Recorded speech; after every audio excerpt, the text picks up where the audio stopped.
almost caught that one.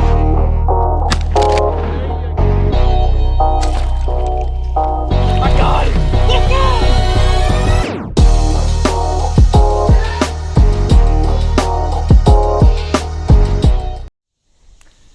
Hey guys, it's like 1,000 degrees out here. It's mid-July, but it's time to do some broadhead tuning. And so what we're going to do is we're going to shoot a couple of broadheads at our target, and then we're going to shoot our field points to see if they're flying in the same place. If you are shooting fixed point or fixed blade broadheads, you need to make sure you're doing this because a lot of times your arrows can be shooting very, very differently. I try to do a western hunt one time a year. It's not going to happen this year, but I mean, you think about shooting 60 yards, that's going to fly a whole lot different if you don't have your broadheads and your field points shooting the same place. I know some of you have probably had some issues where you get really frustrated and you end up just correcting for the broadheads for the season. And that's one way to do it, but it just means that you're shooting inefficiently. So what I'm going to do is I'm going to try and make sure that my broadheads and my field points are hitting pretty much in the exact same grouping. And so I'm here at 20 yards. I have my target set up. We're going to shoot 2 broadheads, 2 field points, and then see if we need to make any corrections. Going for the B on block. That was high and right. For this one, going to middle. Also right. Let me see my field points do the same thing. I'm going for B on block with the field point. Just a hair right. Going for the dead middle.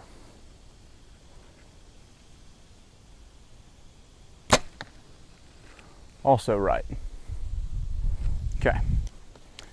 Okay, so what I figured out there was that I'm consistently right on both of them, so I probably just need to move my housing a little bit to correct it. But whenever I'm looking at my 2 broadheads, both of them were flying high. And so what I need to do is I need to actually lower my rest, do a little bit of micro adjust. And I mean micro. So I have a ripcord Micro Max. You see that right there? And so what I'll have to do is I'll actually have to loosen this little bolt right here. I'll do a little micro adjustment, and then I'm going to try and get my broadheads to move down and my field points to be there with them. So we'll see how that works. So all I'm going to do right here is I'm going to loosen this. Now when we say micro adjust, we mean extremely micro. So I've loosened that just enough. I just did 4 clicks. Okay. Now I know it doesn't look like you moved it at all according to this, but what we're going to see is that a small bit goes a very long way. So now after adjusting that, what we should see is that the broadhead has come down a little bit to the point of the field point. Now, if you do too much correction on this, then what you'll end up finding out is that your field points and everything will begin to go down. We wanted to have this micro adjustments. The very smallest bit of adjustment onto your rest will affect a whole lot of your arrow flight.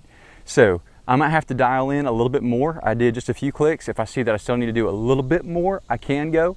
Or if I need to correct back a couple of clicks, because I went 4. And so I don't know the exact amount that each micro adjustment is. I want to say it's like 128th or 1/64th of an inch. It's super small. So we're going to see what happens whenever we launch these out and see if we have to do any other corrections. Again, going B on block. Kind of a rush shot. I didn't really settle and make sure everything was right. But even that one right there was lower than the last one. Okay, we're going to go dead middle. I'm going to make sure I have a solid hold here.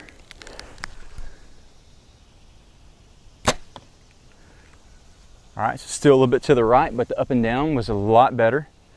So let's see what happens shooting these field points both at that middle dot.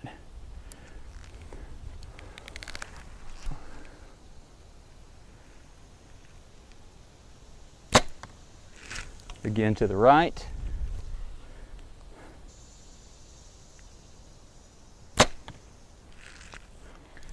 All right, so you can see with those arrows, especially that last shot, that broadhead and the field point are right beside each other. The left and right is in a straight line. So even though everything's shot to the right, it's all in the same level, left and right. Does that make sense? So they're in a straight line up and down. So whenever you're doing this, what you want to do is make sure that you correct any difference in arrow flight between broadhead and field point. Correct the left and right first, then do the up and down. And so now I didn't have much left and right to begin with, and I could tell that already. And so I went and corrected the up and down. So those 4 clicks you could see with that last arrow, now my arrows are right beside each other. That little bit of adjustment, you couldn't see it, you could just feel it whenever you clicked. That made all the difference. And so just to prove kind of the difference in what this does for your arrow flight, I'm gonna shoot one at 60 yards here in just a second to show that the broadhead actually now hits at the spot that I want it to at long distance.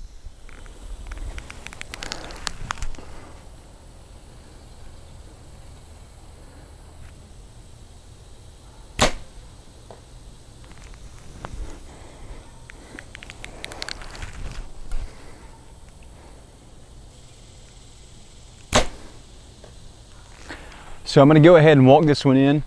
My in-laws got here, we grilled a few burgers, and so had to come out and finish up the video at a later time. If you notice, it's a little bit cloudier than it was before. But all of those adjustments, they ended up coming out pretty clean.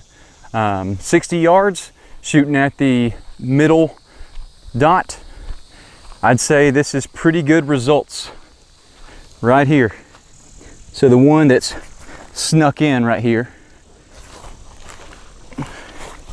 that's the difference in my arrows.